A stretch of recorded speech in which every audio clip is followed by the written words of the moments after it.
Thank you for joining us. I'd also like to especially welcome Alexander Kuzma, who I had the opportunity to meet, our congressional representative, and of course Chairperson Delora, Chairman Sawkiw, Elena Sotnik, and of course special thanks very much to Victor Markiw. Thanks for joining us. Provost wanted to join us this afternoon, but had to go to a wake. I'd also like, I have the pleasure to introduce the acting dean of the Henry C. Lee College. Thank you, Glenn. I prepared some comments just to relate how those of us who work in public service feel about events like this, and I'll just read them and let them fall where they may. The atrocity that took place in Ukraine between 1932 and 1933 is known by many names, but none so as appropriate as Holodomor, a word derived from a phrase that literally means to kill by starvation. The 20th century is marked by many acts of state-sponsored mass murder, each horrible and tragic. However, what makes the Holodomor stand out even when counted among its despicable peer events is the fact that it took place during a time when neither the victims nor the perpetrators were at war. The presence of an armed conflict certainly excuses nothing, but it can provide a context for the hate that spawns such deliberate destruction and industrial-scale murder. The Holodomor therefore needs to be understood through a slightly more nefarious point of view, one that requires us to horror at the utility and purposefulness of not directly terminating life, but resolutely depriving people of the necessities of life. Power is the ability to inflict our will on others. When power is used, especially the power of the state, to deprive instead of provide, the intention is clear. We can call it by different names, we can use different means to assess the numbers of dead and the lives destroyed, but one thing is clear: the only word to describe such acts is genocide. I want to personally thank my friend Dr. Victor Markiw for his tireless efforts in making sure that we never forget the significance of the Holodomor, and to reify the most important words of the 20th century: never again. Thank you.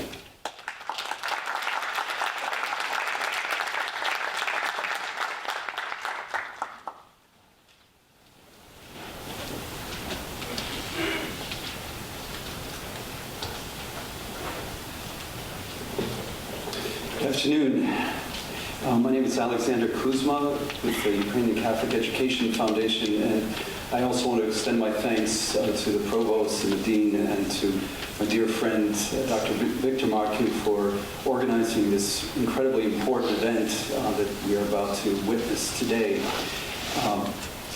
It has been called a classic case of genocide by the man who actually coined the term genocide, Raphael Lemkin, the Polish-Jewish attorney who coined that term in preparation for the Convention on Genocide that established the concept.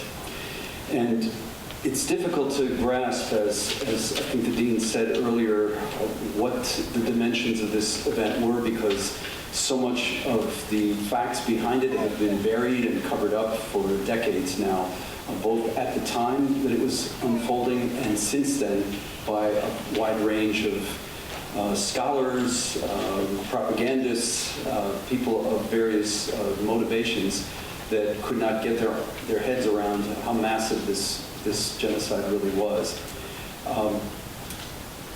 In many ways, to my mind, the most powerful statement actually came at the Yalta Conference when Churchill confronted Stalin and asked, "We've heard about this massive famine that happened in 1932-33. Tell me about it."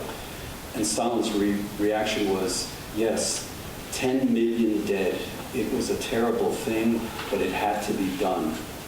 And as an old legal aid lawyer, I take that kind of a statement very seriously because it's called a statement against interest. A monster or a tyrant or a murderer would not make that kind of a statement unless he knew it to be true. When we compare it to the genocides that we've seen within our lifetime and just before, the atrocities of Rwanda, Srebrenica in Bosnia, the harkening back to the Armenian genocide of the early 20th century, the Ukrainian famine, the Holodomor, begins to loom very, very large, even if we were to accept the lower statistics of 3 million dead. It's a monstrous crime of epic proportions, even by the most conservative estimates and even by the stingiest measure. I wanted to read a short statement from Congresswoman Rosa DeLauro, our third district congresswoman, who's been a dear friend of the Ukrainian community here in Connecticut and across the country. Dear friends, though I cannot be with you this afternoon, I'm honored to have this opportunity to join with you as you remember and bring to light some of the darkest corners of our world's history. For generations, the people of Ukraine have battled not only for freedom and independence, but too often for basic human rights. Today, as you explore the Ukrainian Holodomor, the revolution of dignity, and the tragic fate of Malaysian Airlines flight MH17, you bring that light through your work to educate dark moments. A lesson can be learned. Freedom does not come easily, and it is not commonplace. It is hard fought and hard won. I applaud your efforts to commemorate your history. In doing so, you pass this most important lesson on to future generations. Unfortunately, the long history of the Ukrainian struggle is not one that is told often or focused on, which brings even more importance to events like this commemoration. I only wish that I could be present to personally extend my deepest thanks and appreciation to all those whose hard work brought today's events to fruition. Please accept my very best wishes for a successful afternoon. Sincerely, Rosa DeLauro, Member of Congress. And in echoing Rosa DeLauro's statement, I think it's fair to say that forgetting a tragedy of this scale emboldens the monsters that would mimic it or perpetrate it in the future. And so remembrance becomes an act of resistance. I have the distinct pleasure to introduce my good friend, Michael Sawkiw, our keynote speaker for this afternoon. Michael is a native of Cobos, New York, in the picturesque Hudson Valley.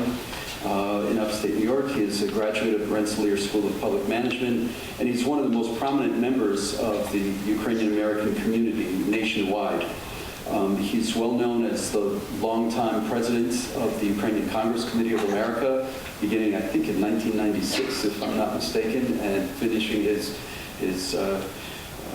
term in 2017, but he has remained very, very active as the director of the Ukrainian National Information Service, UNIS, and he's recognized as a highly effective leader who organized the Congressional Ukraine Caucus that brought together senators and congresspeople from both Republican and Democratic parties to defend human rights and democracy and to defend Ukraine against Russian aggression.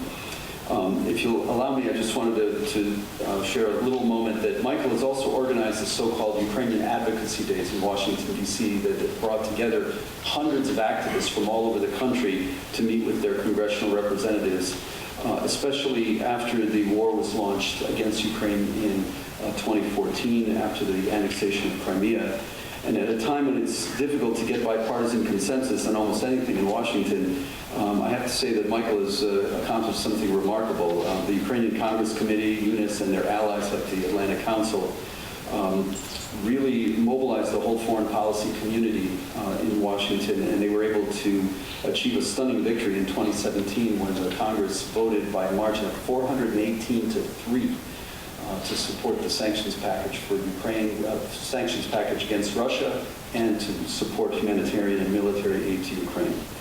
And the renewal of that aid package this year is what lies at the heart of the impeachment inquiry that we're witnessing this week. So it's a very timely gathering, and so without further ado, I'd like to invite our good friend and a distinguished colleague, Mr. Michael Sawkiw.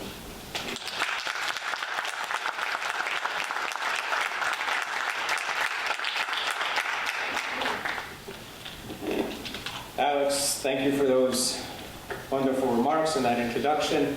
I don't know whether I deserve them or not, but thank you in any event. Honored guests, dear faculty and students. The Holodomor, in the winter and spring of 1933, and the repression of the Ukrainian intellectual and political class in the months that followed, brought about the Sovietization of Ukraine the destruction of the Ukrainian national idea, and the neutering of any Ukrainian challenge to Soviet unity. Raphael Lemkin, the Polish Jewish attorney who invented the word genocide, spoke of Ukraine in this era as the classic example of his concept. Quote, "It is the case of genocide, of destruction, not of individuals only, but of a culture and a nation," unquote. The preceding statement describes a conclusion about the Ukrainian famine genocide, or Holodomor, from Red Famine, Stalin's War on Ukraine, a book written by award-winning author Anne Applebaum in a manuscript that illuminated the unfathomable horrors of Stalin's brutal destruction of the Ukrainian nation. Holodomor. That term in itself conjures images and words of sheer beastliness. It's wild, it's horrific, irresponsible, immoral, it's violent. For generations, Ukrainians have brought this reality to those who would listen. But today, the intensity of concern and the level of fear that history will be forgotten seems deeper than ever. One of the biggest challenges facing greater awareness and genocide recognition of the Ukrainian Holodomor is the evil act of Russian disinformation. Massive resistance and denial of the Holodomor were commonplace during Soviet times, as depicted by infamous New York Times correspondent Walter Duranty. A Pulitzer Prize winner for his series of articles about the glories of the Soviet state the year before the Holodomor, Duranty failed to acknowledge the Holodomor as it was ravaging the countryside in Ukraine. In fact, in a memorandum to the United States Secretary of State by U.S. diplomat A.W. Clifford, stationed in Berlin in 1932, he denotes a conversation with Walter Duranty and concluded the following, quote, "In agreement with the New York Times and the Soviet authorities, his," meaning Duranty's, "official dispatches always reflect the official opinion of the Soviet state and not his own," unquote. That pervasive threat of reality as it regards the Holodomor disinformation continues in today's Russia. Through the Kremlin's propaganda and psychological operations are sophisticated and effective, we are now living in a different time and in a different place. In fact, a phrase within the 2017 major motion picture, Bitter Harvest, speaks volumes to Moscow's intent regarding the war. Reality is the enemy.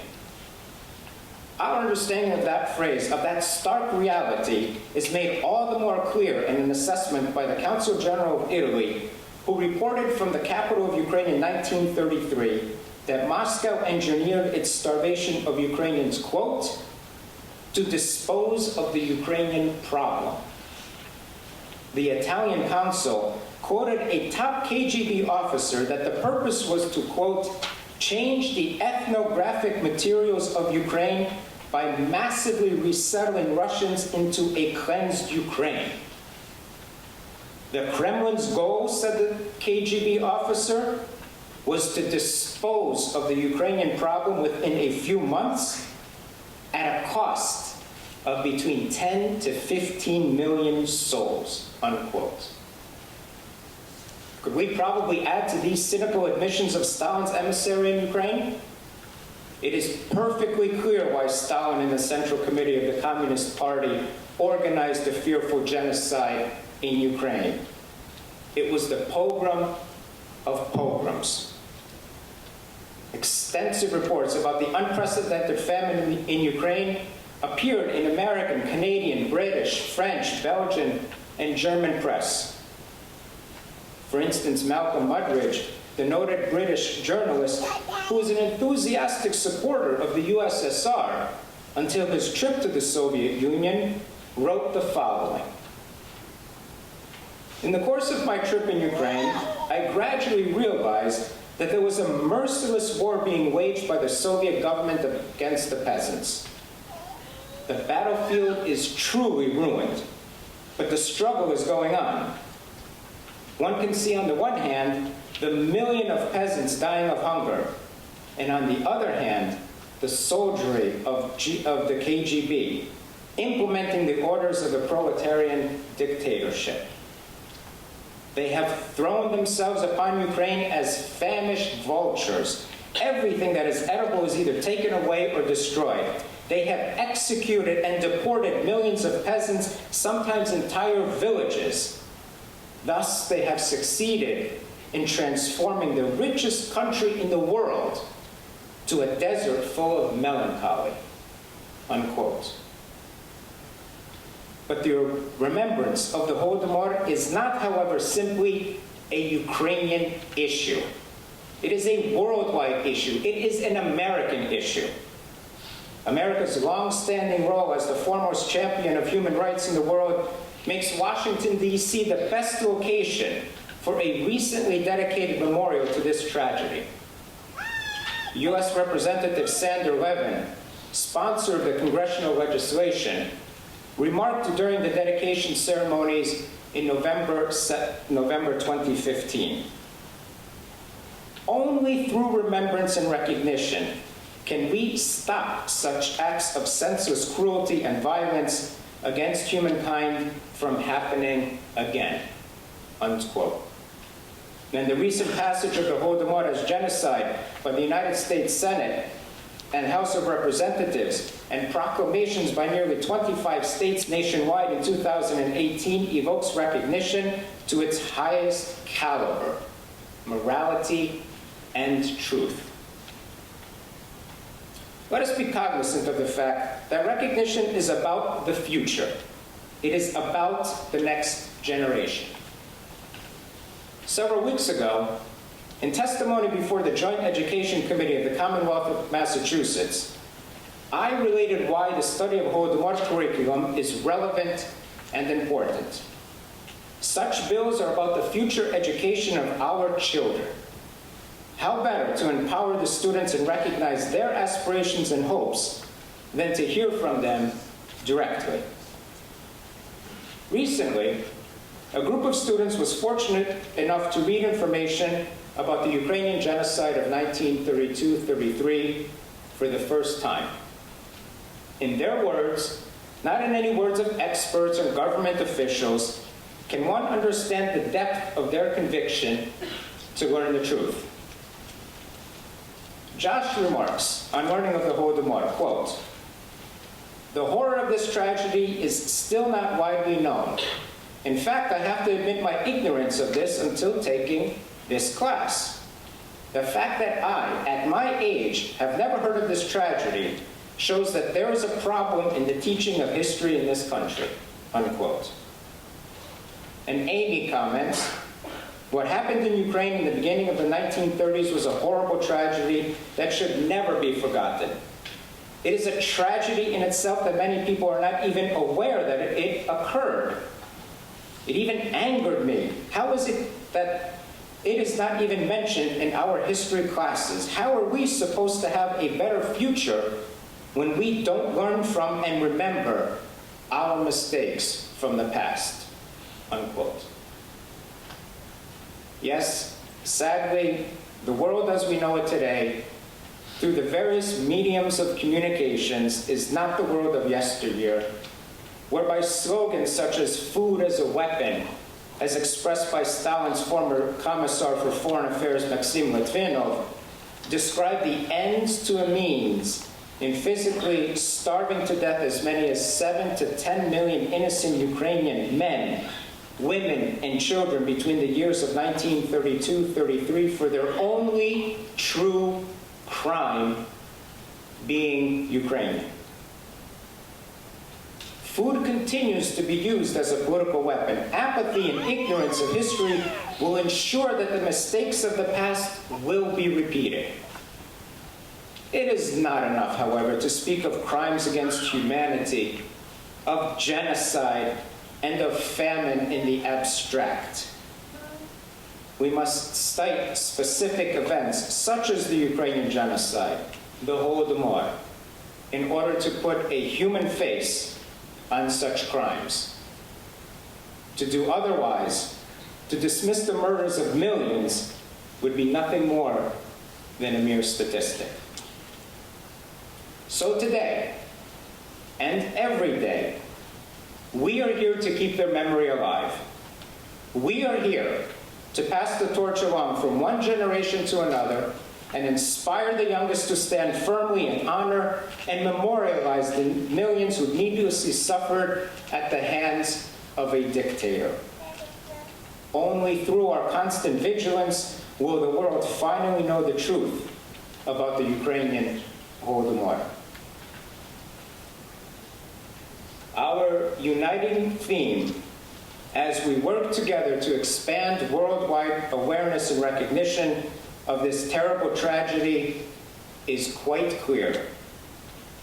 Ukraine remembers, the world acknowledges, and the march goes on. Thank you for your attention.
applauding our wonderful performers, Dr. Victor Markiw and Ms. Susan Yankee, once again for the beautiful contemplative rendition of the song.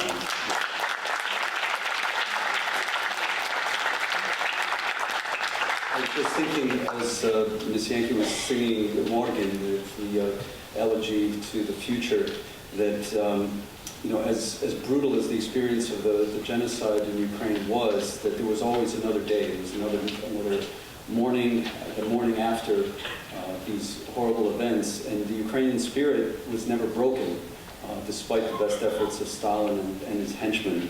And so Ukraine, over the course of 50 years, experienced not one, but 4 or 5 nonviolent revolutions, depending on how you count it. When we think about nonviolent resistance, we think of Mahatma Gandhi and his spectacular movement in India. We think of Dr. Martin Luther King and his wonderful campaign for against segregation and for the rights of our African American citizens in this country, and we think of solidarity. But actually, Ukraine experienced the Green Revolution, the Zeleny Svit. It experienced the Ruch independence movement. It included the so-called revolution on concrete, where students like yourselves mobilized to have a hunger strike that won the major demands and forced the loss of the Soviet Union.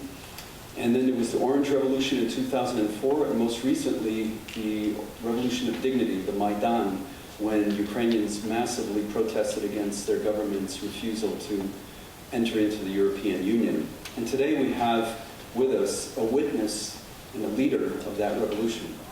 Olena Sotnik is a graduate of the Träume Pedagogical University in Kyiv. In 2005, she received her law degree from the National University of Internal Affairs. And between 2011 and 2013, she served on the National Board of the Ukrainian Bar Association. Olena, during the Maidan Revolution of Dignity, you don't mind if I butter you up a little bit. During the Revolution of Dignity, she helped to coordinate the legal defense fund for many of the protesters that were brutalized by the police, by the riot police during that time. And she joined a team of lawyers afterwards to protect the rights and the interests of the relatives of the so-called Heavenly Hundred, the heroic martyrs of that revolution. Since 2014, she was elected to the Parliament of Ukraine under the banner of the Samopomich, or the Self-Reliance Party. And she served as the secretary of the Verkhovna Rada Committee on European Integration and many other very important committees and subcommittees that were involved in the whole reform effort in Ukraine. When you hear certain people in our government talking about corruption in Ukraine, you should know that there's been tremendous progress that actually has been made in combating corruption and promoting democracy in recent years. And more recently, Olena became a permanent delegate to the Parliamentary Assembly of the Council of Europe, PACE, and she graduated from the training program for global democratic leaders at Stanford University Center for Democracy, Development of Rule of Law. And more recently, we were fortunate enough to have her join us here at New Haven because she's now a Greenberg International World Fellow at Yale University. So with no further ado, do welcome Olena Sotnik.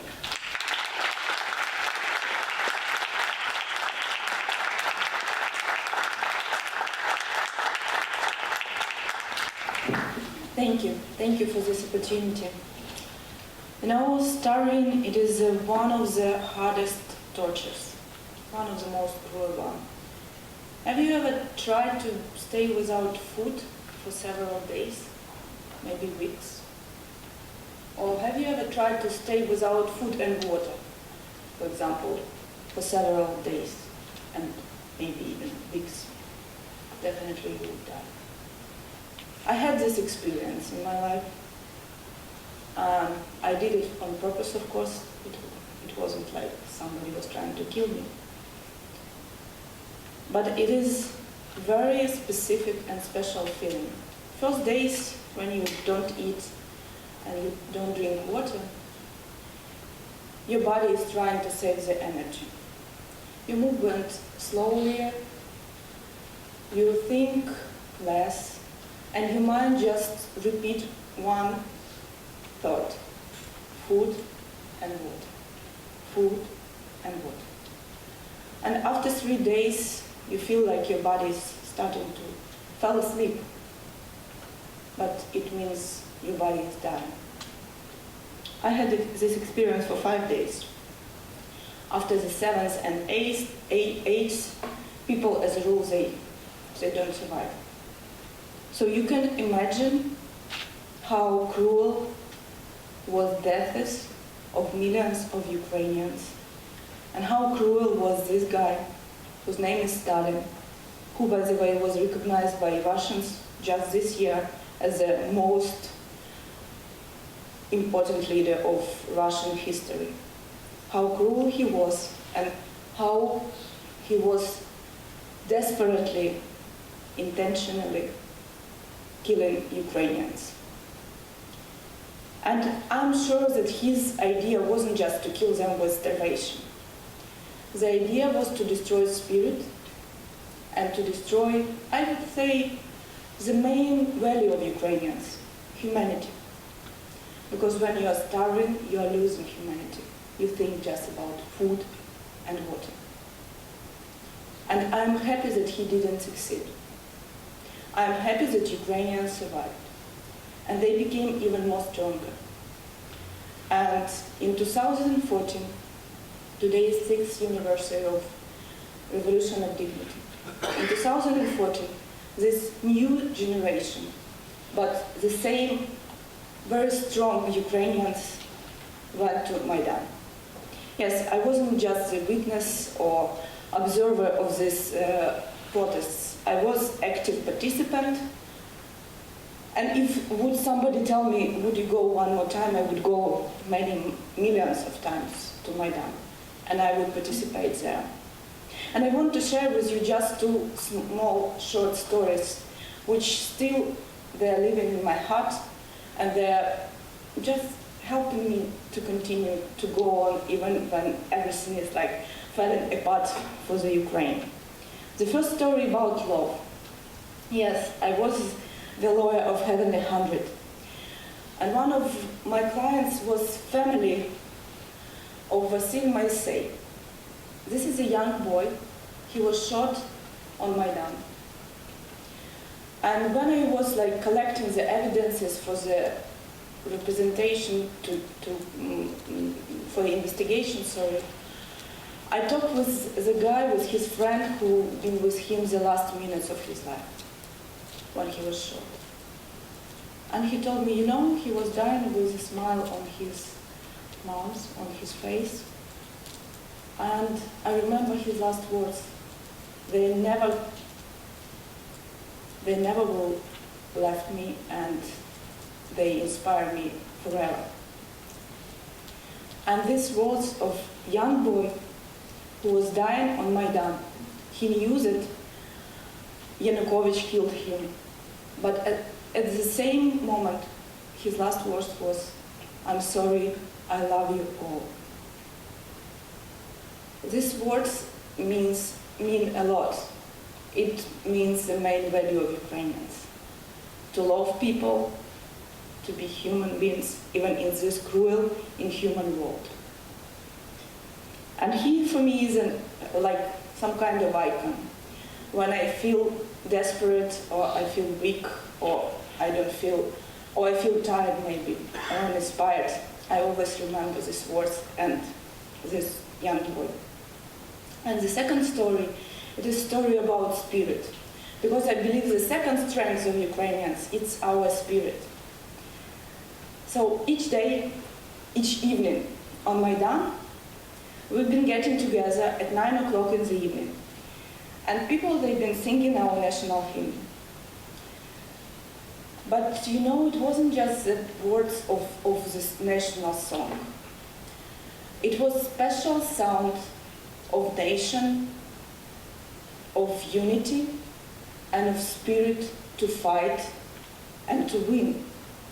And it was a unique moment each evening, whatever I would do, whatever I will like busy or not, I would go to Maidan and sing together with Ukrainians who believed in better future for their country this song. And you know, now if we look to both these histories Stalin was trying to kill millions of Ukrainians. Yanukovych killed hundreds of the best Ukrainians. Putin now it didn't finish, continue to kill thousands of Ukrainians. But I want to tell to all the world, we are not going to give up. And definitely Ukraine will win. And to all Ukrainians, if they feel tired, just remember about these people. They died because they believed in the better future of Ukraine, and we can't betray them. Thank you.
One more hand for Catherine Arndt, Megan Yip, and our own Dr. Victor Markiw.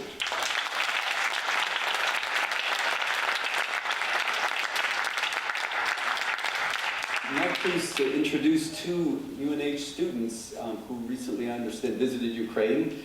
Samantha Mendens is a student working toward her Bachelor of Science in National Security and Political Science, and Ian Thresher is also working toward his Bachelor of Science in National Security. So if you would, please join us at the podium. Thank you.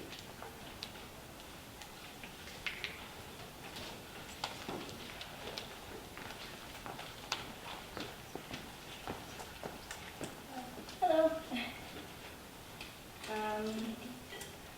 So earlier this year, myself and a group of 15 other students traveled to Ukraine for a week as part of a larger study abroad program studying war across Europe.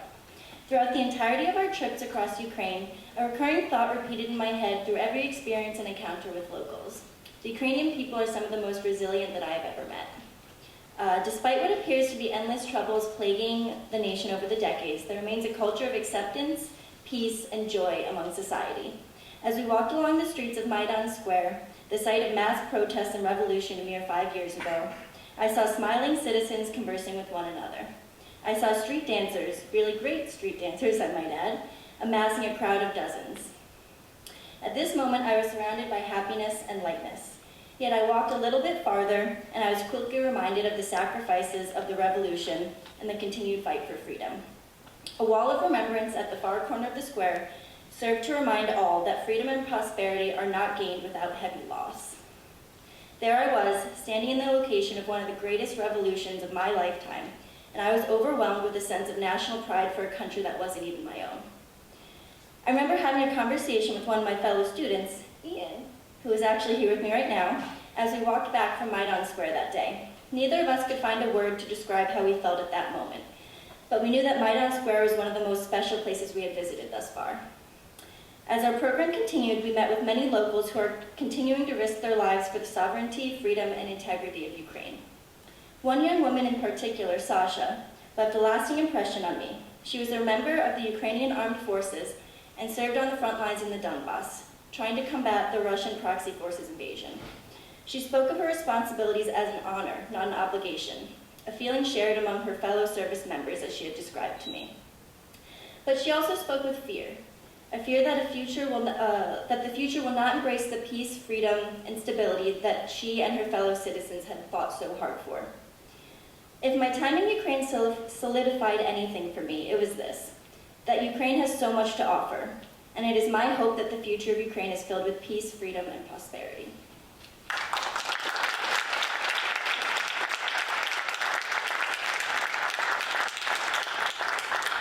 Hello, everyone. Ukraine is home to some of the most memorable and humbling moments of my life.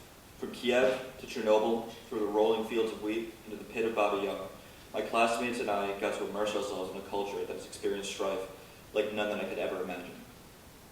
Our hotel, the Hotel Rus, was only a 5-minute walk from Maidan Square. The Maidan was an emotional experience for me. Only 5 short years ago, the square was a much different atmosphere than the bustling monument full of musicians, tourists, and vendors. 5 years before we would set foot there, the square was enveloped in chaos. Protesters threw Molotov cocktails and sang the national anthem while police fought them and fired on them. Russian-trained snipers allegedly fired on both sides in an effort to escalate the conflict. In the end, the blood of over 80 deaths and 1,100 injuries would soak the pavement of the square. During my brief time in Maidan, the history and emotion ingrained in the atmosphere were palpable. Barricades were erected around the square as a memorial to the barricades that protesters fought and died atop.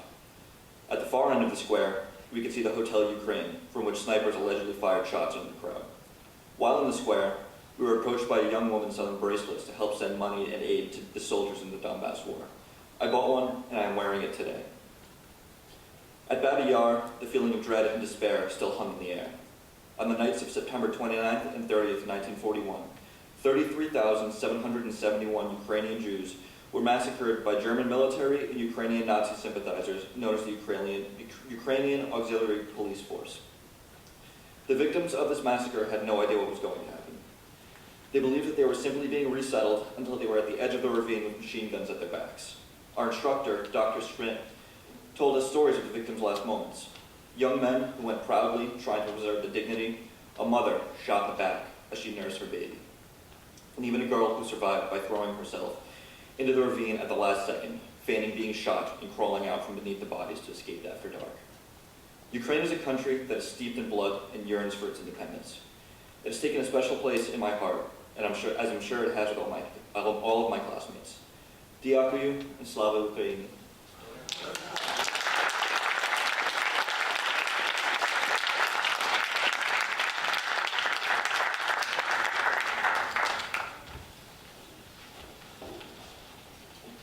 Thank you so much, Ian and Samantha, for your beautiful memoirs of your trip to Ukraine.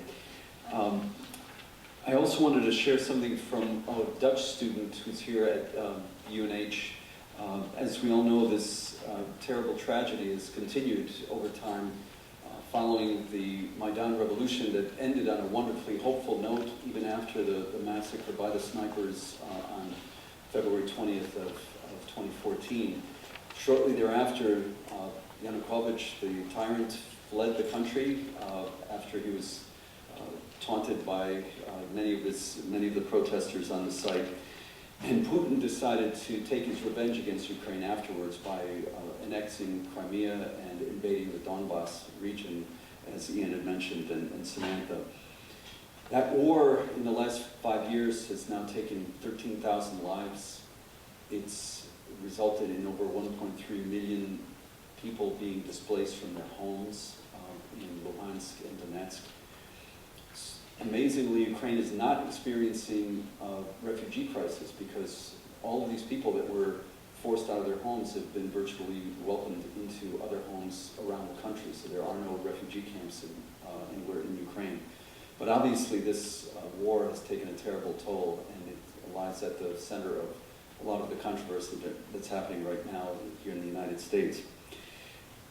That war seemed very exotic and remote until July of 2014, when Buk missile, a surface-to-air missile, was launched from eastern Ukraine, and it took down the Malaysian airliner MH17, killing 298 people on board. Most of these were Dutch tourists. They were on their way to Kuala Lumpur. And there's been a continuing investigation afterwards. Overwhelming evidence is showing that this surface-to-air missile was fired either from just across the Russian border or from the area that was occupied by Russian troops. There were no Buk missiles under the control of Ukrainian troops. And yet Putin and his minions are still denying that this had anything to do with them, trying to impugn that somehow this was caused by mysterious Ukrainian forces. But Maaike Rams, who's an international student from the Netherlands studying for a master's in sports management, shared with us this beautiful memoir. She said, in July of 2014, a Russian-built Buk missile was fired at a Malaysian airline bound for Kuala Lumpur. The plane exploded in midair, killing all 298 people on board, of whom 80 were children and 196 were Dutch citizens. The MH17 disaster had a huge impact on Netherlands. On the day the plane crashed and in the weeks that followed, the whole country clustered around the TV and radio. Every news broadcast dedicated some time to the crash to keep us updated and to show how moved the whole country was by the crash. On July 23rd, this was declared a national day of mourning. It was the first time since the death of Queen Wilhelmina in 1962 that Netherlands had such a day of mourning. And on this day, the first 40 boxes containing the shredded remains of the Dutch victims arrived at Eindhoven Air Base. Everyone watched the event on live TV and discussed it online. And several events were dedicated to the victims and their families throughout the whole country, lighting candles, buying wreaths of flowers, and many more gestures were made. The families of the victims were angry because they did not get the information they wanted for a period of time. Every year the crash is commemorated, and there are ceremonies where the thoughts go out to the victims and their families. We hope those responsible will be held accountable and face justice. And the update on this is that there's a commission at the International Court of Justice that is convening to determine the perpetrators of that horrible crime when we think about it, the Malaysian air disaster was not all that different from our 9/11 disaster. When you're looking at 298 people, that's a huge percentage of the Dutch population, as much as our experience with 9/11 was. And in any case, it looks like there will be justice finally, that the perpetrators, we don't know whether the actual perpetrators will be brought to justice, but certainly the judgment of the world community will come to bear on this. We'd like to now ask Dr. Markiw back to the stage to perform the Chopin preludes. Thank you very much.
attendees today, students, faculty, community members that have come out on Thursday afternoon to experience this beautiful music and also to listen to these inspirational words from Mr. Sawkiw and Member of Parliament Sawkiw.